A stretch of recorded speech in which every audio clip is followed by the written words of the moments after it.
Dear students, अस्सलाम वालेकुम। आज हम थॉमस कैलकुलस की एक्सरसाइज 2.2 के लिमिट कैलकुलेशंस के फर्दर क्वेश्चंस को सॉल्व करने जा रहे हैं। तो प्रीवियस लेक्चर वीडियो के अंदर जो क्वेश्चंस थे वो बहुत सिंपल क्वेश्चंस थे। अब यहाँ से आपके जो है क्वेश्चन वो डिफ़िकल्टी की तरफ मूव करते रहेंगे, ठीक है। तो चलिए हम अपनी लेक्चर वीडियो को स्टार्ट करते हैं। क्वेश्चन नंबर 19 आप लोगों के सामने है, हम इसको सॉल्व करते हैं। बट बिफोर दैट, अगर आप मेरे चैनल पर न्यू हैं, आपने अब तक चैनल को सब्सक्राइब नहीं किया है तो काइंडली चैनल को सब्सक्राइब कर दिएगा। और अगर लेक्चर वीडियो आपको पसंद आती है तो मुझे कमेंट सेक्शन में ज़रूर बताइएगा। अब देखें स्टूडेंट्स, यहाँ पर हमारे पास जो क्वेश्चन है वो है limit x tends to 5 x minus 5 over x square minus 25। अब यहाँ पे अगर आप इस x की जो 5 वैल्यू है उसको डायरेक्ट पुट करते हो तो आपके पास ये क्या बन जाएगा, ये बन जाएगा 5 माइनस 5 ओवर 5 का square is 25 minus 25, that is 0 over 0 form, ठीक है। और ये 0 ओवर 0 फॉर्म जो है वो इन्फिनिटी होती है, जो कि एक्सेप्टेबल नहीं होती हमारी लिमिट के क्वेश्चंस में, ठीक है। तो इसलिए हमें क्या करना पड़ेगा, हमें इस क्वेश्चन को फर्दर सिंप्लीफाई करना पड़ेगा कुछ इस तरह से कि जब हम इस लिमिट को पुट करें तो हमारा आंसर 0 ओवर 0 यानी कि इन्फिनिटी की तरफ ना जाए, एक फाइनाइट आंसर आए, ठीक है। उसके लिए हमें क्या करना पड़ेगा, हम सबसे पहले यहाँ पे लिख लेते हैं limit x tends to 5 as it is x minus 5 over, आप देखें ये जो एक्स स्क्वायर माइनस 25 है इसको आप इस तरह से लिख सकते हो एक्स स्क्वायर माइनस 5 का स्क्वायर, ठीक है, बिल्कुल लिख सकते हैं। अब हमें एक बात याद है कि हमने एक फॉर्मूला पढ़ा था, A square minus B square equals to A plus B A minus B. अब वही सेम फॉर्मूला आप यहाँ पे देखो, A square minus B square है, इसके ऊपर अप्लाई कर सकते हो A plus B A minus B. तो मैं फॉर्मूला अप्लाई करने जा रही हूँ, उसके लिए हम लिखेंगे लिमिट, ये चीज़ हम तब तक लिखते रहेंगे जब तक आप लिमिट अप्लाई नहीं कर देते, ठीक है। तो limit x tends to 5 x minus 5 as it is over, इसकी जगह आप ये वाला लिख दोगे यानी कि x प्लस 5 और x माइनस 5। अब ये x माइनस 5 से कैंसिल आउट हो जाएगा और आपके पास क्या बचेगा, आपके पास बचेगा limit x tends to 5 1 over x plus 5। अब यहाँ पे आप लिमिट अप्लाई कर सकते हो, क्योंकि लिमिट अप्लाई करने से आपके पास जो आंसर है वो एक फाइनाइट नंबर आएगा। तो आप लिखोगे अप्लाइंग लिमिट, यानी अब हम लिमिट अप्लाई करने जा रहे हैं। तो अब हम क्योंकि लिमिट अप्लाई कर रहे हैं इसलिए हम लिमिट x टेंड्स टू 5 नहीं लिखेंगे, अब हम लिखेंगे 1 ओवर इस x की जगह पे 5 प्लस 5, तो ये आपके पास हो जाएगा 1 over 25। So this is my question number 19। Now we will move towards question number 20। So students, ये हमारा क्वेश्चन नंबर 20 है। यहाँ पे भी वही सेम केस है कि अगर आप डायरेक्टली x की जो वैल्यू आपको -3 गिवन है वो यहाँ पे पुट कर दोगे तो आपके पास जो बनेगा वो 0 ओवर 0 फॉर्म बनेगी, ठीक है। हमें ये चीज़ लिख के बतानी होती है कि हमारे पास कौन सी फॉर्म बन रही है, ठीक है। तो 0 ओवर 0 फॉर्म बनेगी। अब हमें क्या करना है, हमें इस क्वेश्चन को फर्दर सिंप्लीफाई करना है। सिंप्लीफाई हम कैसे कर सकते हैं कि हमें ये जो 4x गिवन है हम इसके फैक्टर्स बना सकते हैं। तो हम सबसे पहले लिखेंगे limit x tends to -3 x plus 3 as it is आएगा ओवर एक्स स्क्वायर, 4x के जो फैक्टर्स हैं वो मैं कैसे बना सकती हूँ, प्लस 3x प्लस x, ठीक है, प्लस 3 एज इट इज़ ये वाला। आई होप आप लोग को फैक्टर्स बनाने आते होंगे कि हम फैक्टर्स किस तरह से बनाते हैं, ठीक है। तो ये मैंने फैक्टर्स बना दिए हैं। अब मैं नेक्स्ट स्टेप जो कर सकती हूँ वो मैं क्या कर सकती हूँ कि मैं जो हूँ वो नीचे डिनोमिनेटर से कॉमन ले सकती हूँ। तो हम यहाँ पे क्या करेंगे, हम लिखेंगे limit x tends to -3 x plus 3 over, अब यहाँ से आप देखो यहाँ से x कॉमन आ जाएगा मेरे पास और अंदर बचेगा x प्लस 3, यहाँ से +1 कॉमन आ रहा है और बचेगा अंदर x प्लस 3। तो मेरे पास जो बचा वो क्या बचेगा, हम लिखेंगे लिमिट x टेंड्स टू -3, ठीक है। आपके पास न्यूमरेटर एज इट इज़ आएगा, that is x plus 3 divided by, नीचे आप इसको इस तरह से लिख लेते हो ना, x प्लस 1 x प्लस 3। तो अब आप देखो x से x प्लस 3 से कैंसिल आउट हो जाएगा, आपके पास सिर्फ 1 ओवर x प्लस 1 बचेगा।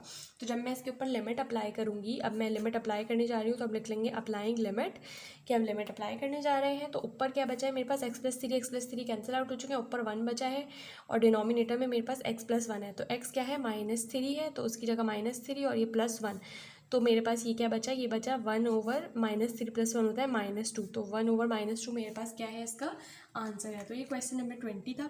अब हम मूव करेंगे क्वेश्चन नंबर 21 की तरफ। ये मेरे पास है क्वेश्चन नंबर 21। अब स्टूडेंट्स इसके अंदर भी हमें सेम वही वाला केस है कि अगर आप डायरेक्ट लिमिट अप्लाई करोगे तो ये 0/0 फॉर्म बन रही है, ठीक है।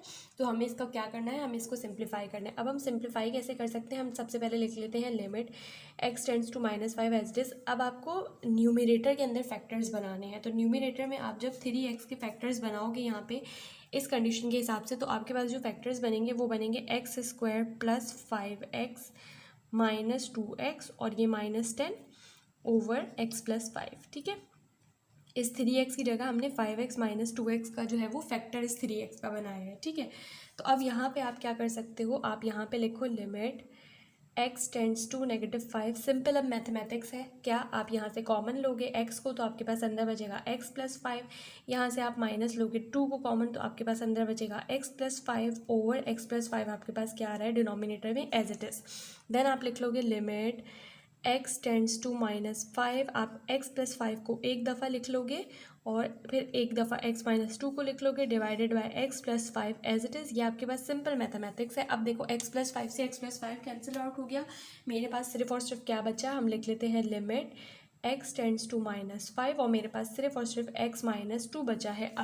अब मैं यहाँ पे डायरेक्ट लिमिट अप्लाई कर सकती हूँ, तो जब मैं लिमिट अप्लाई करूँगी तो मैं लिख लेती हूँ अप्लाइंग लिमिट, और जब हम लिमिट अप्लाई करेंगे तो x की जगह पे क्या आएगा -5 - 2, तो हमें पता है कि -5 - 2 का आंसर आता है -7। So this is my question number 21। Now we will move towards question number 22। ये स्टूडेंट्स मेरे पास क्वेश्चन नंबर 22 है, जो कि ऑलमोस्ट क्वेश्चन नंबर 21 ही की तरह था, सिर्फ वैल्यूज़ चेंज थी, तो मैंने पूरा सॉल्व कर दिया है। हमने क्या किया कि सबसे पहले 7x के फैक्टर्स बनाए। अगर हम फैक्टर्स ना बनाते डायरेक्ट लिमिट अप्लाई करते तो मेरे पास जो फॉर्म बनती वो 0/0 फॉर्म बनती, ठीक है। तो इसलिए हमें क्या करना पड़ा, इसको सिंप्लीफाई करना पड़ा। सिंप्लीफाई हमने किस तरह से किया कि हमने 7x के फैक्टर्स बनाए जो कि -5x - 2x आया।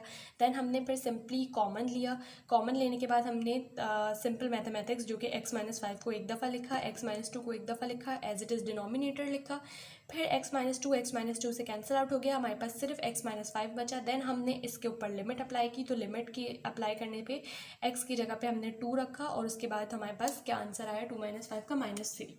ये मेरे पास क्वेश्चन नंबर 22 था, जो कि बहुत सिंपल था, ऑलमोस्ट क्वेश्चन नंबर 21 ही की तरह था। अब हम मूव करेंगे क्वेश्चन नंबर 23 की तरफ। स्टूडेंट्स ये मेरे पास क्वेश्चन नंबर 23 है। इसके अंदर अगर मैं डायरेक्टली 1 को अप्लाई मतलब यहाँ पे t की जगह पे 1 रखूँगी तो भी मेरे पास 0/0 फॉर्म ही बनेगी, ठीक है। तो हम यहाँ पे लिख लेते हैं 0/0 फॉर्म बन रही है, इसलिए हमें इसको क्या करना है, हमें इसको सिंप्लीफाई करना है। अब हम सिंप्लीफाई कैसे कर सकते हैं कि देखिए, न्यूमिनेटर के अंदर मेरे पास जो केस है उसमें मैं इस t के फैक्टर्स बना सकती हूँ, वेयर एज डिनोमिनेटर में मेरे पास a² - b² का फॉर्मूला ओपन कर सकती हूँ मैं, ठीक है। तो ये दोनों काम अब मुझे साथ करने हैं, तो मैं यहाँ पे लिख लेती हूँ limit t tends to 1 as it is. अब देखें t², इस t का अगर मैं वो फैक्टर बनाऊँ तो वो क्या बनेगा +2t - t बनेगा, ठीक है। और फिर -2 एज इट इज़ और डिवाइड में आप लिख लो, ये आपके पास इस तरह से लिख लो t² - 1 का स्क्वायर, ठीक है। तो अब ये मेरे पास क्या हो गया, फॉर्मूला बन गया है। अब हमें क्या करना है, हमें लिखना है लिमिट t टेंड्स टू 1। अब आप ऊपर से कॉमन लो तो t कॉमन आएगा आपके पास और फिर t + 2 बचेगा इसके अंदर आपके पास, कहाँ पे, ब्रैकेट में बचेगा आपके पास, ठीक है। और उसके बाद फिर आप यहाँ से -1 कॉमन लो तो आपके पास बचेगा t + 2 ओवर, इसके ऊपर आप a² - b² करें फॉर्मूला अप्लाई करोगे तो वो क्या बनेगा a + b that is t + 1 और a - b that will be t - 1, ठीक है। तो अब आप देखो यहाँ से आप लिखो limit t tends to 1 as it is. आपके पास ब्रैकेट दो सेम है तो ये हम क्या करते हैं, एक दफ़ा लिख लेते हैं, तो t + 2 हमने एक दफ़ा लिखा और t - 1 लिखा, डिवाइडेड बाय आपके पास क्या है t + 1 और t - 1। अब देखो t - 1 t - 1 से कैंसिल आउट हो जाएगा, मेरे पास सिर्फ और सिर्फ क्या बच रहा है, मेरे पास बच रहा है limit t tends to 1 t + 2 over t + 1, ठीक है। अब आप लिमिट अप्लाई कर दो तो हम लिख लेते हैं अप्लाइंग लिमिट, और जब हम लिमिट अप्लाई करेंगे तो इस t की जगह पे क्या आएगा 1 + 2 ओवर इस t की जगह पे आएगा 1 + 1, तो it will be 2 + 1 is 3 divided by 1 + 1 is 2, तो 3/2 is the answer for question number 23। Now we will move towards question number 24। Students ये है मेरे पास क्वेश्चन नंबर 24। जिसके अंदर अगेन अगर मैं -1 को डायरेक्ट अप्लाई करूँगी तो मेरे पास 0/0 फॉर्म बनेगी। ठीक है, तो मुझे क्या करना है, क्वेश्चन को सिंप्लीफाई करना है। अब सिंप्लीफाई मैं कैसे करूँगी कि देखें, न्यूमिनेटर में भी मेरे पास 3t के मुझे फैक्टर्स बनाने पड़ेंगे और डिनोमिनेटर में भी मुझे इस -t के फैक्टर्स बनाने पड़ेंगे। तो जब मैं ऐसा करूँगी तो मैं यहाँ पे लिखूँगी सबसे पहले limit t tends to -1 as it is t²। अब अगर मैं इस 3t के फैक्टर बनाऊँ तो वो बनेगा +t + 2t। ठीक है, और फिर +2 as it is divided by denominator में अगर आप करोगे तो t² -t के अगर आप फैक्टर बनाओगे तो ये बनेगा -2t + t और -2 एज इट इज़। ठीक है, अब हमें क्या करना है, हमें ऊपर न्यूमिनेटर से भी कॉमन लेना है और डिनोमिनेटर से भी। तो हम लिख लेते हैं लिमिट t टेंड्स टू -1। देखो यहाँ से जब आप कॉमन लोगे तो t कॉमन आएगा और t + 1 बचेगा आपके पास, प्लस इन दोनों से जब आप कॉमन लोगे तो 2 कॉमन आएगा और t + 1 बचेगा। ठीक है, अब आप डिनोमिनेटर में आ जाओ तो डिनोमिनेटर में यहाँ इन दोनों से t कॉमन आएगा और आपके पास बचेगा t - 2, और फिर यहाँ से आप +1 कॉमन ले सकते हो तो अंदर ब्रैकेट में आपके पास बचेगा t - 2। ठीक है जी, तो ये हम क्या करते हैं, अब हम लिख लेते हैं लिमिट t टेंड्स टू -1, इन वाले ब्रैकेट्स को एक दफ़ा, दैट इज़ t + 1, और फिर लिख लेंगे t + 2, और डिनोमिनेटर में भी सेम यही काम करेंगे, इन दोनों ब्रैकेट्स को एक दफ़ा, दैट इज़ t - 2, और एक दफ़ा लिख लेते हैं t + 1। ठीक है, तो ये हमारे पास हो चुका है इसके सिंप्लीफिकेशन। अब आप देखो t + 1 से t + 1 कैंसिल आउट हो जाएगा, तो मेरे पास सिर्फ और सिर्फ क्या बच रहा है, मेरे पास बचेगा limit t tends to -1 t + 1, sorry t + 1 तो कैंसिल आउट हो चुका है, t + 2 ओवर t - 2 बचा है मेरे पास। ठीक है, अब हम लिमिट अप्लाई करते हैं, तो हम लिख लेते हैं अप्लाइंग लिमिट अप्लाई करने पे t की जगह क्या आ जाएगा, -1, तो ये जाएगा -1 + 2 ओवर -1 - 2। तो ये आपके पास क्या बनेगा, ये आपके पास बनेगा -1 ओवर -1 - 2 का आंसर आता है आपके पास -3। तो आपके पास ये जो माइनस और माइनस है ये एक दूसरे से कैंसिल आउट हो जाएगा, तो आपके पास जो आंसर आएगा सिर्फ और सिर्फ, सॉरी ये +1 होगा ना। ठीक है, तो आपके पास ये क्या हो जाएगा, -1/3 आपके पास जो है वो इसका आंसर आया है। So this is answer for question number 24। Now we will move towards question number 25। So ये मेरे पास क्वेश्चन नंबर 25 है, बहुत सिंपल क्वेश्चन है। इसके अंदर भी जो मेरे पास फॉर्म बन रही है वो 0/0 फॉर्म ही बन रही है। ठीक है, तो अब हमें इसको क्या करना है, हमें इसको सिंप्लीफाई करना है। जब आप सिंप्लीफाई करोगे तो देखो आप सबसे पहले लिख लोगे limit x tends to -2 as it is. अब आप इन दोनों में से जो है वो -2 को कॉमन ले लो। जब आपने -2 कॉमन लिया तो आपके पास क्या बचेगा, आपके पास बचेगा x + 2, और डिनोमिनेटर में आप x² कॉमन ले सकते हैं, तो आप x² को कॉमन ले लो। x² को कॉमन लेने पे आपके पास बचेगा x + 2। ठीक है, तो अब ये x + 2 से कैंसिल आउट हो जाएगा। जो मेरे पास रिमेनिंग टर्म्स हैं वो क्या होंगी, limit x tends to -2 -2 over x²। अब आप लिमिट अप्लाई करो, जब आप लिमिट अप्लाई करोगे तो हम लिख लेते हैं अप्लाइंग लिमिट, तो ये क्या हो जाएगा, -2 ओवर x² की जगह आप -2 रखोगे, -2 का स्क्वायर, तो ये क्या हो जाएगा, -2 ओवर माइनस जो है वो इस स्क्वायर की वजह से कैंसिल आउट हो जाएगा, और 2 का स्क्वायर इज 4, तो ये फर्दर सिंप्लीफाई होगा और आपके पास आंसर आएगा -1/2।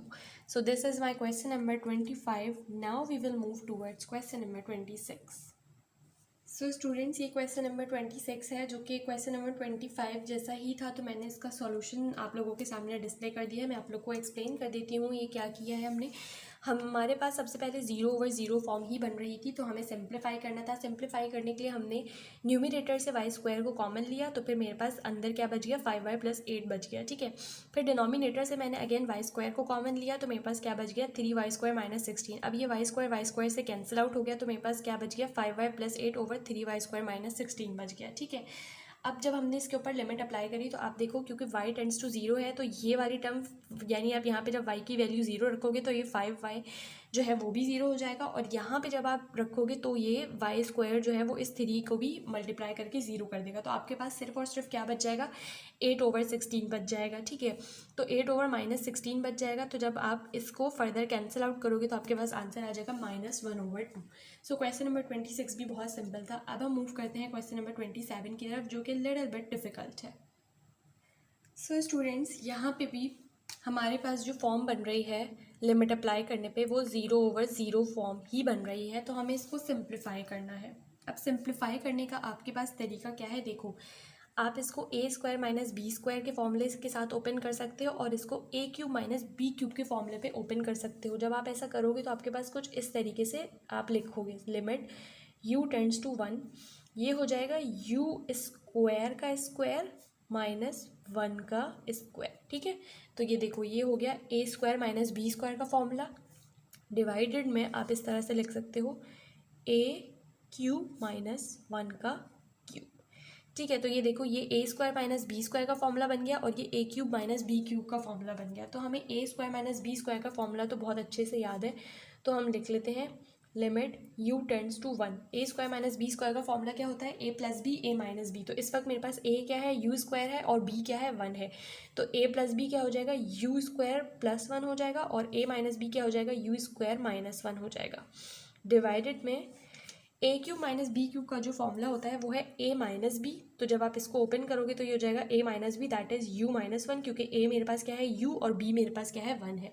तो ए माइनस बी, फिर ए का स्क्वायर, इसका मतलब यू का स्क्वायर प्लस ए बी। तो यू को 1 से मल्टीप्लाई करो तो आपके पास आंसर क्या आएगा, यू ही आएगा। तो ये हो जाएगा प्लस यू, और उसके बाद फिर प्लस बी स्क्वायर। तो बी क्या है, 1 है, 1 का स्क्वायर 1 ही होता है, तो प्लस 1। ठीक है, तो ये मैंने ए स्क्वायर माइनस बी स्क्वायर का फॉर्मूला ओपन किया और ये ए क्यूब माइनस बी क्यूब का फॉर्मूला ओपन करके मैंने लिख दिया। ठीक है, अब आप देखो मेरे पास इस यू स्क्वायर माइनस 1 के ऊपर मैं दोबारा A square minus B square का फॉर्मूला ओपन कर सकती हूँ। कैसे कि अगर मैं इसको इस तरह से अज्यूम कर लूँ कि ये मेरे पास u का स्क्वायर माइनस 1 का स्क्वायर है और इस पूरे के ऊपर मैं ये वाला ब्रैकेट अप्लाई कर दूँ।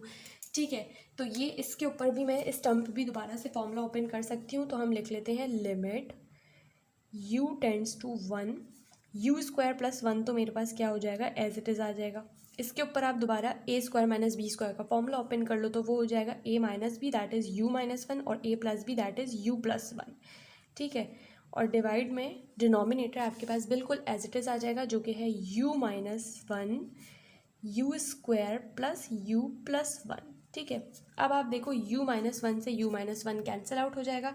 तो मेरे पास रिमेनिंग टर्म्स क्या है, हम लिख लेते हैं limit u tends to 1 u square plus 1 u plus 1, और डिनोमिनेटर में मेरे पास क्या बचा है, u square plus u plus 1 बचा है। ठीक है, अब आप इसके ऊपर लिमिट अप्लाई कर दो, तो हम लिख लेते हैं अप्लाइंग लिमिट।